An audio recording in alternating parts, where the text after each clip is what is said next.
ஒவ்வொருத்திற்கு நாங்கள் பிரயாசப்பட்டு ஆண்டவரே அந்த கைத்தறி கொடுக்கும்போது என் தேவகுமாரன் ரட்சிக்கும்படியா ஆண்டவரே அநேக மக்களை நீ கொடும்படியா நாங்கள் இயேசுவே இந்த ஊழியத்தை பரிசுத்த நாமத்திற்கு மகிமை உண்டாவதாக. இந்நாளில் நம்ம கூடி வந்திருக்கிற நோக்கம் உங்களுக்கு நல்லாவே தெரியும். சபையில் 3வது சனிக்கிழமை கிராம சுவிசேஷ ஊழியங்களுக்கு புறப்பட்டு போகிறோம். இந்தியாவில் அந்நாட்களில் மிஷினரிமாருங்க வந்து சுவிசேஷம் அறிவிக்கலைன்னா இந்தியா இல்லை. அதனால் எந்த சபை கர்த்தருடைய சுவிசேஷத்தை வெளியே கொண்டு போகிறதோ அந்த சபை தான் ஜீவனுள்ள சபை. இல்லை சுவிசேஷம் சொல்லாமல் வெறும் சபை மட்டும் நடத்தின்னு இருப்பார்கள்னா அது தனக்குத்தானே கனி கொடுக்கிற சபையாக இருக்கிறது. அதனால் சுவிசேஷத்தை சபை நபனை கொண்டு போகணும். கர்த்தராகிய இயேசு கிறிஸ்து 3 வருஷம் ஊழியத்தை குறித்து சபையில் வேதாகமத்தில் சொல்லப்பட்டு இருக்கிறது. 3 வருஷம் ஊழியத்தில் அநேக பிரசங்கள் பண்ணியிருக்கிறார். அவர் ஒரே பிரசங்கத்தின் வாயிலாக முழு உலகத்தையும் கர்த்தரால் ரட்சித்திருக்க முடியும். ஆனால் கர்த்தர் அப்படி செய்யாமல் இந்த சுவிசேஷத்தை தெய்வீகம் தன்னிச்சையாக செயல்படாமல் இந்த சுவிசேஷத்தை மனுஷனாகிய நம்மை கொண்டு கர்த்தர் செயல்படும்படியாக விரும்புகிறார். புரியுதுங்களா? ஆண்டவர் தன்னிச்சையாக செயல்பட விரும்பலை, நம்ம படைச்சாரு, நம்ம மூலியமா கொஞ்சம் கற்பனை பிரசங்கத்தில் ரட்சித்து இருக்க முடியும். அந்த முழு உலகத்தையும் கர்த்தர் தெய்வீகம் தன்னிச்சையாக செயல்படாம மனுஷனாகிய நம்ம மூலியமா கர்த்தர் நிறைவேற்றும்படியாக விரும்பினார். ஆகவேதான் 12 பேரை கர்த்தர் தெரிந்து கொண்டு 12 70 மாறுது சீஷருங்க. 70க்கு பிற்பாடு 120 பேரா பெந்தகோஸ்த நாட்களில் காணப்படுறாங்க. அதுக்கப்புறம் 3000 4000 5000 என்று சொல்லி ஞானஸ்தானம் எடுத்து உலகம் முழுவதும் சுவிசேஷனை பரவினதை பார்த்தோம். அல்லேலூயா. அதனால தேவ பிள்ளைகளே, சுவிசேஷம் அறிவிக்கலைன்னா நீங்களும் நானும் உயிருள்ள கிறிஸ்தவங்க இல்லை. சுவிசேஷம் அறிவிக்கப்படாத சபையும் உயிருள்ள சபையில் செத்த விசுவாசியும் அதாவது சபையாக இருக்கிறது. தேவ பிள்ளைகளே, இன்னைக்கு நம்ம செய்தி நாளைக்கு ஊழியத்துக்கு போகிறதுக்காக இந்நாளில் நம்ம என்ன பண்ணோம், ஆயத்த ஜெபம் பண்ணோம். ஏன்னா முந்தி ஒரு காரியத்தை கட்டினால் ஒழிய பலவான முந்தி கட்டணும் என்று சொல்லி வேதத்தில் சொல்லப்பட்டு இருக்குது. ஒரு கிராமத்தில் பல பிரச்சனைகள் போராட்டங்கள் இருக்கும். நம்ம தேவ சமூகத்தில் உட்காரும் போது நம்ம போகும்போது அந்த போராட்டங்கள் இல்லாதபடி திறந்த வாசலாக நமக்கு இருக்க கர்த்தர் உதவி செய்வார். அதுக்காக தான் இந்த ஆயத்த ஜெபம் நம்ம ஏற்படுத்தி இருக்கிறோம். இந்நாளில் நம்ம பார்க்க போகிற தலைப்பு என்னன்னா, ஊழியத்தின் அதாவது குண அம்சங்களை குறித்து நம்ம தியானிக்க போகிறோம். கவனிக்கலாம். ஒவ்வொரு சபையும் அதனுடைய குணத்தை நம்ம வெளிப்படுத்த வேண்டும்.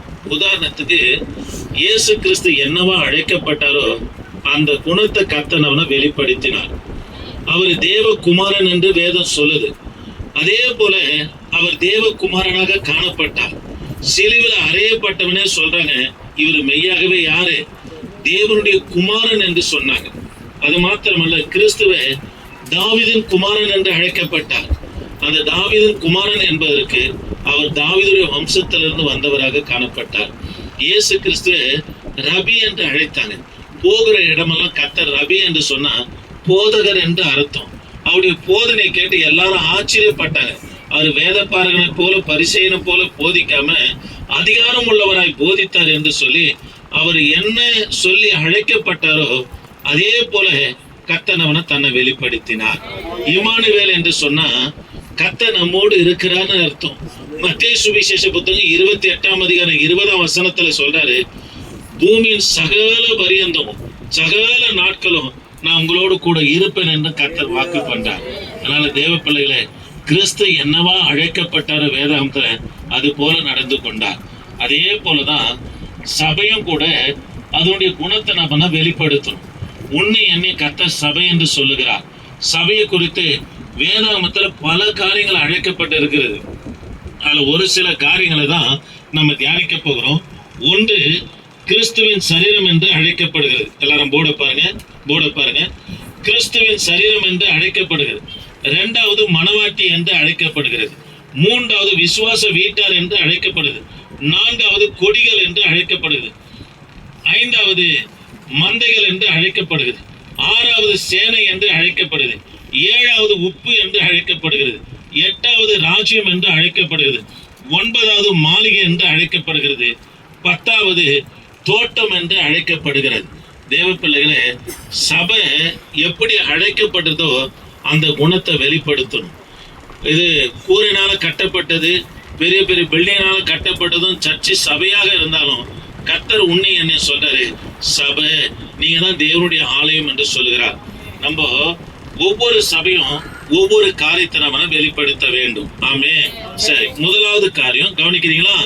முதலாவது காரியம், சபை என்ன என்று அழைக்கப்படுனா சரீரம் என்று அழைக்கப்படுகிறது. தேவ பிள்ளைகளே, சரீரம் தலைக்கு ஏற்றபடி சரீரம் என்ன பண்ண காணப்படணும். கிறிஸ்து யாரு? சபைக்கு தலையாக இருக்கிறார். நாம சரீரமாக இருக்கிறோம். அந்த தலைக்கு, கிறிஸ்துவுக்கு ஏற்ற தலைக்கு ஏற்ற பிரகாரமாய் நம்முடைய சரீரம் அமையணும். அது போல ஜீவியம் நமக்குள்ள காணப்படணும். உலகத்துல பார்க்கிறோம், ஒரு சிலர் பார்த்தீங்கன்னா பெரிய தலை இருக்கும், கை காலம் குச்சி குச்சா இருக்கும், பார்ப்பதற்கு கொடூரமா இருக்கும். அவங்களே தன்னை அதை ஜீவனம் பண்ணுவதற்கு ஜீவனையை கசந்து கொள்ளுகிறது போல காணப்படும். ஒரு சிலர் பரியாசம் பண்ணுவாங்க, ஒரு சிலர் அனுதாபப்பட்டு அவங்களுக்கு உதவி செய்யலாம் இருக்கிறாங்க. தேவ பிள்ளைகளே, அது அல்ல இங்க சொல்லுகிற காரியம். என்னன்னு சொன்னா, சபை கிறிஸ்துவின் சரீரம் என்று அழைக்கப்படுகிறது. கிறிஸ்து தலையா இருக்கிறார். தலைக்கு ஏற்ற சரீரம் நமக்குள்ள காணப்படும். அப்படி இல்லைன்னா அந்த சரீரம் தலையோடு கூட என்ன பண்ண பொருந்தாது. பொருந்தமா? பொருந்தாது. கிறிஸ்துவோடு நம்ம என்ன பண்ண பொருந்தி காணப்பட முடியும். ஆமே. சரி, 2வது காரியம், சபை என்ன என்று அழைக்கப்படுதுன்னா மணவாட்டி என்று அழைக்கப்படுகிறது. ஓசியா தீர்க்க தரிசன புஸ்தகம், கொஞ்சம் வேகமா இருக்கலாம். ஓசியா தீர்க்க தரிசன புஸ்தகம் 2ஆம் அதிகாரம் 19ஆம் வசனத்தை வாசிக்கலாமா? நித்திய விவாகத்திற்கென்று நம்ம கர்த்தர் நியமித்து கொண்டார். உலகத்துல திருமணம் அது ஆயுசு நாட்கள் வரைக்கும் தான் திருமணம் இருக்குது.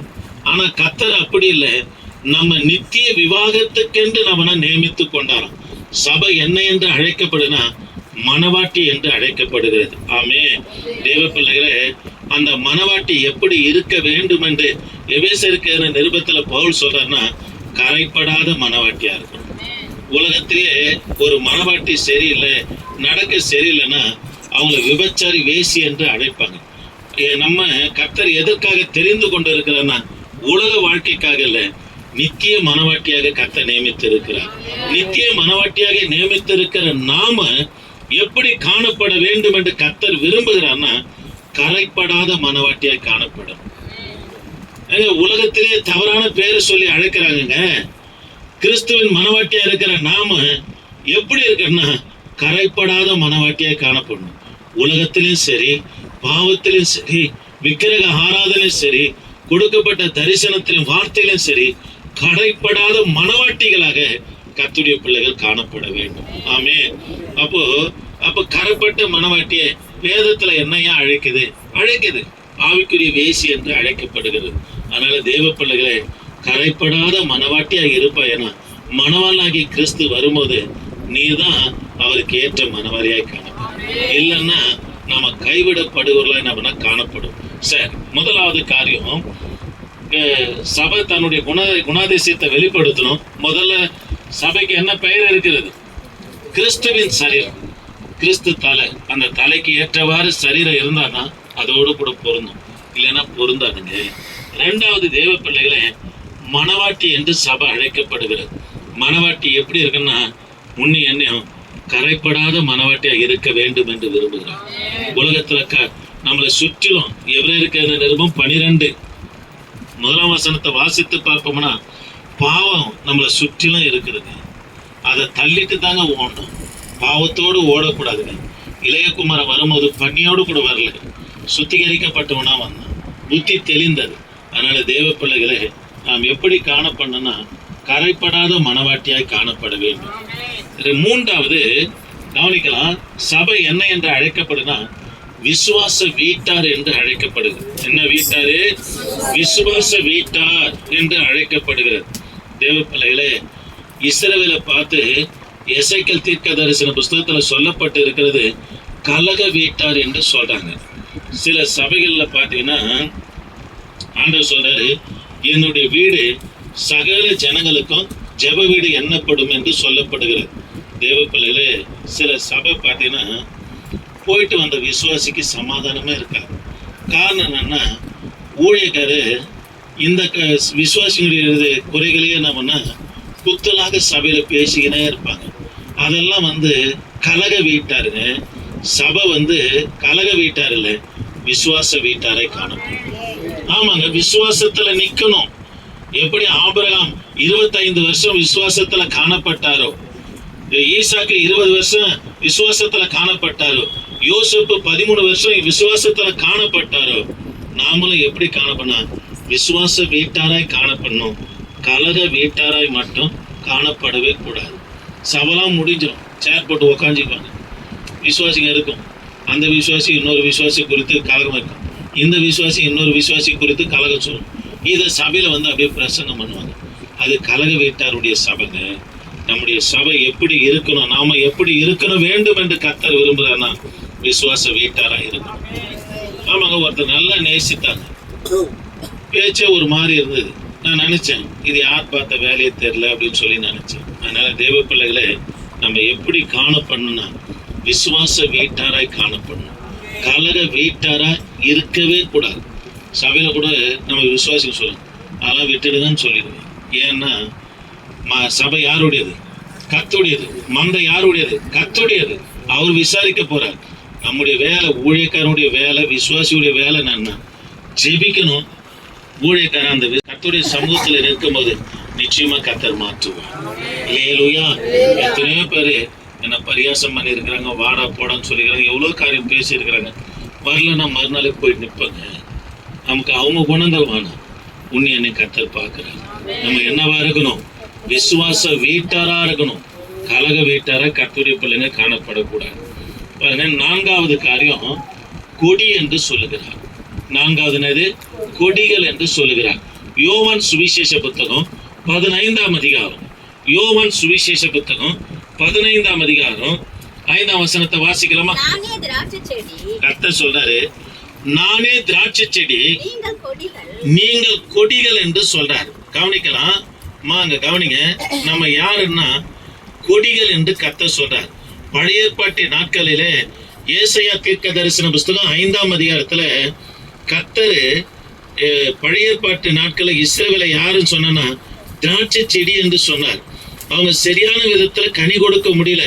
இதுதான் ஆசாபம் கூட சங்கீதத்துல பாடுவார், ஆண்டவரே நாங்க தவறி போனோம், உமது வலது பக்கத்துல இருக்கிற உமது ஒரு புருஷனை அனுப்பும், அப்போது நாங்கள் ரட்சிக்கப்படுவோம் என்று சொல்றார். காரணம் என்னன்னா, திராட்சை செடியானது மண்ணுல ஊண்டின பிற்பாடு, கவனிங்க, மண்ணுல ஊண்டின பிற்பாடு அது வேறு விட்டு, கவனிக்கலாம், தண்ணீரை எடுத்து கிளைகளுக்கு, தண்டுகளிலிருந்து கிளைகளுக்கு கொண்டு போயிட்டு இலைகளுக்கு கொண்டு போய் பிற்பாடு என்ன பண்ணா, பூ பழம் கனிகளுக்கு என்ன பண்ணா, அது அந்த நீரை என்ன பண்ணா, அந்த ஸ்ட்ரென்த் என்ன பண்ணா அனுப்பணும்.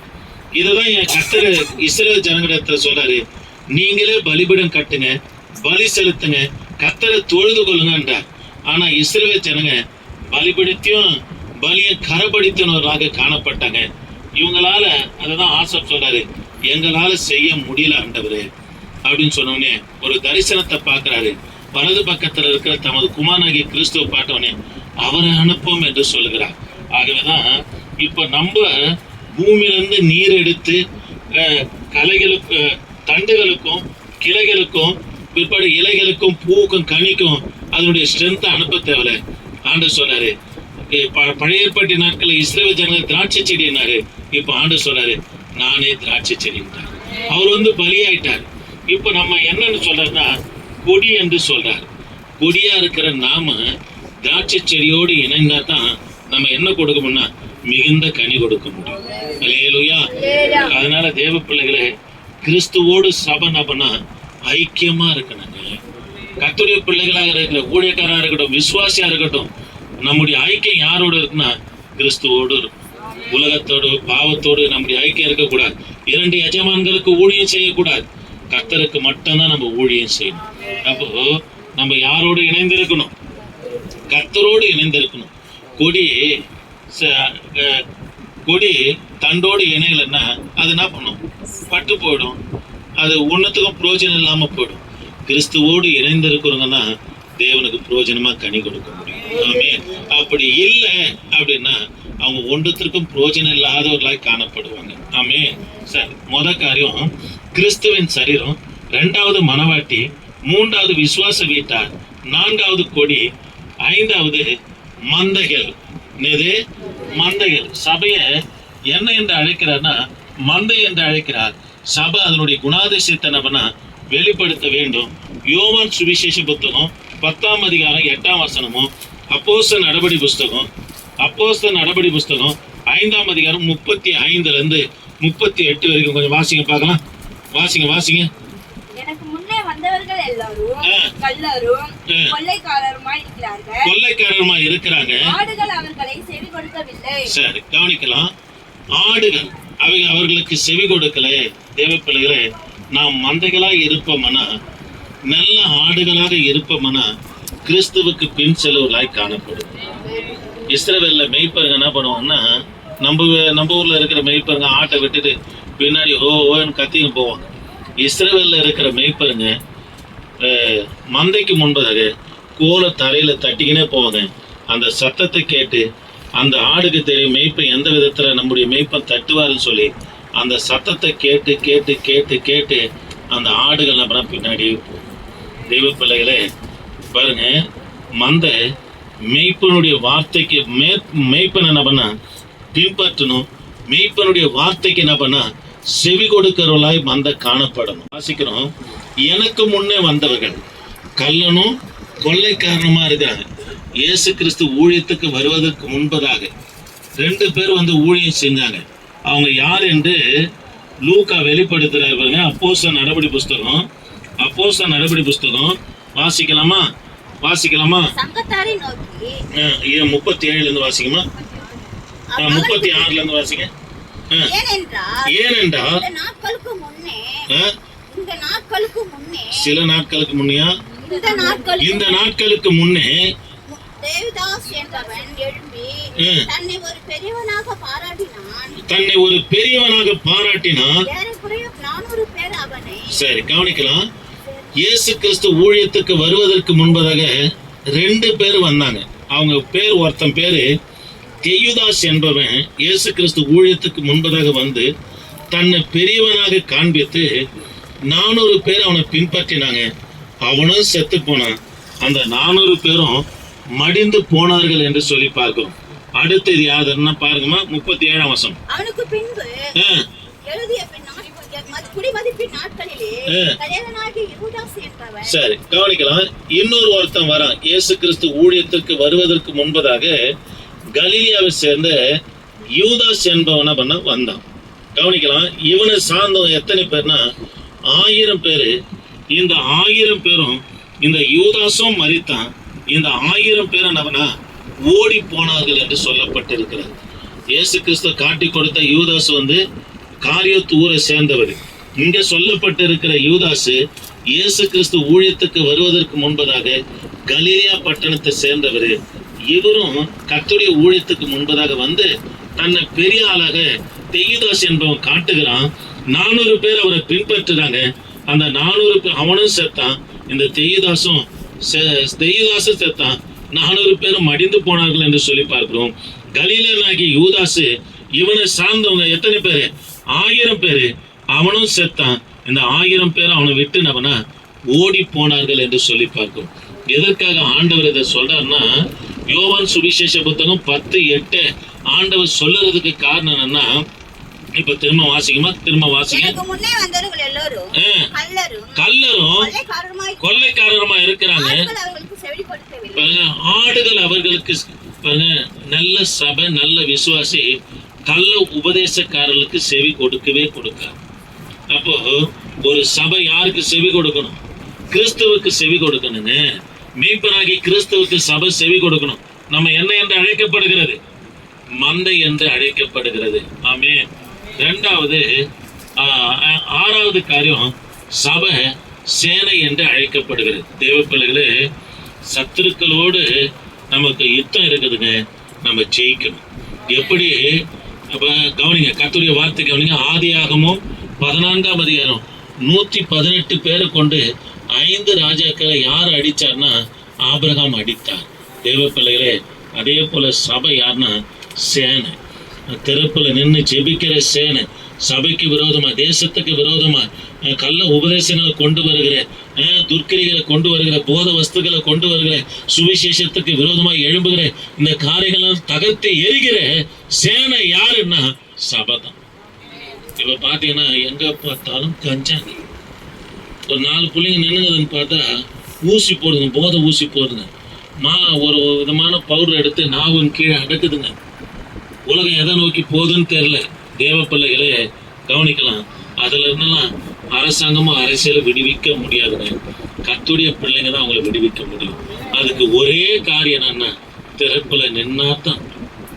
நானும் ஒரு சிகரெட்டுக்கு பைத்தியமா இருந்தேன். எனக்காக யார் ஜெபம் பண்ணாங்களோ இல்லை கர்த்தர் முன்குறித்தாரு தெரியல, எனக்கு கர்த்தர் ரட்சித்தார். அதனால ஜெபம் இருந்தா தான் நம்ம யாருன்னா சேனை. சத்துரு என்ன பண்ணோம்? ஜெயிக்கிற சேனைகளாக இருக்கணும். அதுக்கு எங்க நிற்கணும்? திறப்புல நிற்கிற பிள்ளைகளாய் காணப்பட வேண்டும். அடுத்ததாக சபை 7வது காரியம் உப்பு என்று அழைக்கப்படுகிறது. உப்பு இல்லைன்னா, உப்பு இல்லாத ஆகாரம் எங்க போயிடுமா? குப்பையில போடும் உலகத்துல ஒரு பழமொழி சொல்லுவாங்க. தேவ பிள்ளைகளை, உப்பு சுவை கொடுக்குது. என்னதான் பாசுமதி அரிசியில செஞ்சாலும், நல்ல தரமான குக்கர் சமையல்காரனை கூட்டின்னு வந்து பிரியாணி செஞ்சாலும் உப்பு இல்லைன்னா அதை வாயில வைக்க முடியுமா? இல்லை. அதே போல தேவ பிள்ளைகளை, சபை உப்புங்க. உலகத்துல சுவை இல்லாம இருக்கிறாங்க. சமாதானம் இல்லாத சுவை இருக்குது, சந்தோஷம் இல்லாத சுவை இருக்குது. இல்லையா? கொடுப்பீங்களா? ஆனா தான் கர்த்தர் சொல்றார், நீங்க உலகத்துக்கு உப்பாக இருக்கிறீங்கன்னு சொல்றார். உப்பு சாரமற்று போனா எதனால அது சாரமாக்கப்படும்? ஒன்றுத்திற்கும் உதவாது, மனுஷனால மிதிக்கப்படுறது தான் உதவுன்றார். ஒவ்வொரு விசுவாசியும் சுவை கொடுக்கணும். சபைக்கு சுவை கொடுக்கணும், கிறிஸ்துவுக்கு சுவை கொடுக்கணும், உலகத்துக்கு சுவை கொடுக்கணும், கனவு மனைவிக்கு சுவை கொடுக்கணும், குடும்பத்துக்கு சுவை கொடுக்கணும். சுவை கொடுக்காம இருப்போமானா நீ கீழே போட்டு மிதிக்கப்படுறதுதான் விசுவாசி. அல்லேலூயா. சரி, கவனிக்கலாம். நேரம் இல்லை, ராஜ்யம் கவனிக்கலாம். 7வது காரியமா 8வது காரியமா? 8. ராஜ்யம். ராஜ்யம் ராஜ்யம்னா தேவனுடைய ராஜ்யத்தின் ஒரு பகுதி என்னன்னா சபை தான். ஆமாங்க, நம்ம நித்திய ராஜ்யத்துக்கு போக போறோம். நித்திய ராஜ்யத்துக்கு ஆயத்தமாகிற ஒரு பகுதி எதுன்னா சபையும் தேவனுடைய ராஜ்யம் தான். இங்க நம்மள அந்த ராஜ்யத்துக்கு ஏற்ற ஜீவியம் நமக்குள்ள இருக்கும் இல்லைன்னா நித்திய ராஜ்யத்துக்கு நம்ம போக முடியாது. ஆமே, நேரம் ஆயிடுச்சு, நான் வேகமா போறேன். அடுத்தது சபை என்ன சொல்லப்போனா மாளிகை என்று சொல்லப்படுது. சபை தேவ பிள்ளைகளை தேவன் மேல நம்ம கட்டப்படுகிற மாளிகையா இருக்கும். மனுஷன் மேல கட்டப்படக்கூடாது. மத்தேயு சுவிசேஷ புத்தகம் 7ஆம் அதிகாரத்துல சொல்லுவார், 2 பேர் வீடு கட்டுறாங்க. ஒருத்தன் புத்தி உள்ளவன், ஒருத்தன் புத்தி இல்லாதவன். புத்தி உள்ளவன் கிறிஸ்து மேல கட்டப்பட்டான். மழை காற்று பெருவெள்ளம் வந்தோம் அது வீழ. மணல் மேல கட்டப்படும் புத்தி இல்லாதவன், காற்று மழை பெருவெள்ளம் வந்தது, அது ஒண்ணும் இல்லாம போனது என்று சொல்லி பார்க்கணும். காற்று என்பது மனுஷனால வருகிற சோதனை. அடிக்கடி உங்களுக்கு சொல்லியிருக்கிறேன், காற்று ஒரு விசமா வீசாது, 4 திசையில இருந்து வீசும். அதே போல தேவ பிள்ளைகளை, மனுஷனை இன்னைக்கு பேசுறவன் நாளைக்கு வேறு விதமா பேசுவான். 2வது பெருவெள்ளம். அழுக்கா போகும். வெள்ளம் போகும்போது அழுக்கு, கசடம், மலங்களும் எல்லாம் போகும், சாணங்கனாலாம் போகும். அது பிசாசினால வருகிற சோதனை. மழை வானத்திலிருந்து ஒரு தேவனால சோதனை வந்தாலும் யாரால நிலை நிற்க முடியும்னா தேவ பிள்ளைகளை, நாம் கிறிஸ்து மேல கட்டப்பட்டவர்களால தான் நிலை நிற்க முடியும். ஒவ்வொரு நாளும் கர்த்தர் மேல நம்ம மாளிகையை எழும்பிக்கிட்டே இருக்கணும். குட்டி சுவரா இருக்கக்கூடாது. கைதை கேட்டா எங்க வந்துடுமா? குட்டி சுவருக்கு வந்துடணுவாங்க. குட்டி சுவர்களா இருக்கக்கூடாது. இடிந்த மாளிகையா இருக்கக்கூடாது. ஒவ்வொரு நாளும் கர்த்தருடைய பிள்ளைங்க கட்டிக்கினே வரணும். கிறிஸ்து மேல ஊழியத்தை கட்டணும், குடும்பத்தை கட்டணும், நம்ம கட்டணும், சபையை கட்டணும், கிறிஸ்து மேலதான் கட்டணும். ஆமே. கடைசியா தேவ பிள்ளைகளை, 10வது காரியம் தோட்டங்க. தோட்டத்துல ஒரே ஒரு விதமான கனியா, ஒரே விதமான மரமா இருக்கும், பல விதமான மரங்கள் இருக்கும், பூச்செடி இருக்கும், மரம் இருக்கும், எல்லாமே கலர்ந்து காணப்படும் தேவ பிள்ளைகள். அதே போல பலதரப்பட்ட மக்கள் சபையில காணப்படும். இப்போ ஒரு கூட்டம் எழும்பு இருக்குது, நாங்க இன்னார் சபை, எங்களுக்குன்னு சபையை கொடுத்துருங்க அப்படின்னு சொல்லி கொஞ்சம் பிரச்சனை பண்ணின்னு இருக்குது. அது சபை கிடையாது. அவன் முதல்ல ரட்சிக்கப்பட்டவனே கிடையாது. அவன் யாருன்னா கள்ளன். அவன் யாரு? கள்ளன், தோல் உரிக்கப்படாத கள்ளன். ஆண்டவரே சொல்ல இரு தரத்தாரே ஒன்றா இணைச்சாலும் இவங்க என்ன சொன்னாங்க, நாங்கள் தான் உயர்ந்தவங்க, அதனால எங்களுக்குன்னு தனி ஆராதனை வைங்கன்னு ஒரு சமுதாயம் போராடிக்கின்னு. தேவ பிள்ளைகளை, தோட்டம்னா பலதரப்பட்ட செடியும் மரமும் கொடியும் இருக்கிறது தான் தோட்டம். புரியுதுங்களா? தோட்டத்தில் களை வராமல் தானே பார்த்துக்கணுமே தவிர பலவிதமான செடிகள் மரம் கொடிகள் வராமல் பாதுகாத்து கொள்ளக்கூடாது. ஆமே. இந்த தோட்டத்தில் பலதரப்பட்ட மக்கள் நம்மனா இருப்பாங்க. பலதரப்பட்ட மக்களுக்கும் ஒரே தண்ணி தான் பாய்ச்சப்படுகிறது. எல்லாரும் எப்படி இருக்குன்னா அன்பாய் காணப்பட வேண்டும், ஐக்கியமாக தன்னுடைய ஊரா ஐக்கியமாக இருப்பாங்க, தான் இனமா ஐக்கியமாக இருப்பாங்க. படித்தவங்களாம் அவங்கள வரைக்கும் ஐக்கியமாக இருப்பாங்க, படிக்காதவங்களும் அவங்கள வரைக்கும் ஐக்கியமாக இருப்பாங்க, புது விசுவாசி அவங்கள வரைக்கும் ஐக்கியமாக இருப்பாங்க, மூத்தவங்களும் அவங்கள வரைக்கும் ஐக்கியமாக இருப்பாங்க. அப்படி இருக்கக்கூடாதுங்க. சபை ஒரு தோட்டங்க, பலதரப்பட்ட மக்கள் இருப்பாங்க, ஐக்கியமாக காணப்பட வேண்டும். முழங்கற்படி இல்லாமல் ஜெபிக்கலாம், கர்த்தரை நோக்கி பார்க்கலாம், கர்த்தரை நோக்கி பார்க்கலாம். ஹல்லேலூயா. தேவ பிள்ளைகளை கொஞ்ச நேரம் போட பார்க்கலாமா? சபை எப்படி காணப்படணும்? அப்படியே அப்போ கிறிஸ்தனவா இருக்கிறாரு, தலையா இருக்கிறார். தலைக்கு ஏற்றவாறு சரீரம் இருந்தால் தான் பொருள். ரெண்டாவது மனவாட்டி என்று சொல்லுகிறார். ஆமே. அப்போ கரைபடாத மனவாட்டியா இருக்கணும். மூன்றாவதாக விசுவாச வீட்டார் என்று சொல்றார், கலக வீட்டாராக இருக்கக்கூடாது. நான்காவது கொடி என்று சொல்லுகிறார். செடியாகி கிறிஸ்துவோடு கொடி என்ன பண்ணும்? இணைந்து இருக்கணும். ஐந்தாவதாக மந்தை என்று சொல்லுகிறார். யாருக்கு செவி கொடுக்கணும்? கிறிஸ்துவுக்கு மட்டும்தான் செவி கொடுக்கணும். கிறிஸ்துவை பின்பற்றுவர்களாய் சபை நபனா காணப்பட வேண்டும். சேனை திறப்பில் நின்று ஜெபிக்கிற சேனையாக நம்ம காணப்பட வேண்டும். எத்தனையோ ஜெபக்குழு இருக்குது. நாங்கள் எஸ்தர் சேனை, தானியலின் சேனை அப்படிலாம் சொல்கிறாங்க. நல்லது. சேனைன்னு சொன்னால் சத்துருவை ஜெயிக்கணும், திறப்பில் நின்று. அடுத்தது உப்பு, சுவை கொடுக்கணும். அடுத்தது ராஜ்யம், யார் மேலே கட்டப்படணும்? சபை என்னவா இருக்குது? தேவனுடைய ராஜ்யமாக இருக்கிறது. மாளிகை கர்த்தர் மேலே கட்டப்படணும். தோட்டம், பலதரப்பட்ட மக்கள் சபையில் இருப்பாங்க. அது சபை தன்னுடைய குணத்தை வெளிப்படுத்தினா கிறிஸ்து என்னவா அழைக்கப்பட்டாரோ அன்னவாக தான் கர்த்தர் தன்னை வெளிப்படுத்தினார். அவர் தேவகுமாரனா வெளிப்பட்டார். மேசியா என்று சொன்ன அபிஷேகம் பண்ணப்பட்டவர், அபிஷேகம் பண்ணப்பட்டவராக தான் காணப்பட்டார். இயேசு என்று சொன்னால் ரட்சிக்கிறார்னு என்ன அர்த்தம்? கர்த்தர் ரட்சித்தார், எல்லாரையும் ரட்சித்தார். பாவத்தில் இருக்கிறோம், வியாதியில் இருக்கிறோம், பிசாசின் பிடியில் இருக்கிறோம், ரட்சித்தார். அதே போல சபையாகிய நாம சபையும் தன்னுடைய குணாதிசயத்தின்படி தன்னை வெளிப்படுத்துவதாய் காணப்பட வேண்டும். முழங்கால் படியெல்லாம் ஜெபிக்கலாம். கிருபையின் தேவனே, நாங்கள் உம்மை துதிக்கிறோம். வந்ததான ஒவ்வொரு பிள்ளைகளுக்காய் ஸ்தோத்திரம். என் தகப்பன் நீங்க ஆசீர்வதிங்க. நாளைக்கு போக போற ஊழியத்துல ஆண்டவரே உம்முடைய பிரசன்னம், உம்முடைய தயவு, உமது அக்கினி, உமது அபிஷேகம் இருக்கட்டும். நாங்கள் போகிறோம் ஆண்டவரே, ஏனோ பேருக்கும் புகழுக்கும் இதை செய்யாதபடி ஆண்டவரே நாங்கள் போகிற இடத்துல ஆத்துமக்களை அறுவடை செய்ய அற்புதங்கள், அடையாளங்கள் நடக்கட்டும். நடத்தும் தொடர்ந்து உமது கரருக்கு உதவி செய்யும். இயேசு நாமத்தை ஜெபிக்க நல்ல பிதாவே, ஆமென். என் ஆத்துமாவே கர்த்தரை ஸ்தோத்திரி, என் முழுமே கர்த்தரை பரிசுத்தம். என் ஆத்துமாவே கர்த்தரை ஸ்தோத்திரி, அவர் செய்த சகல. ஆமென். ஹல்லேலூயா, ஹல்லேலூயா, ஹல்லேலூயா. கர்த்தர் உங்களை ஆசீர்வதிப்பாராக. ஸ்தோத்திரம், ஸ்தோத்திரம்.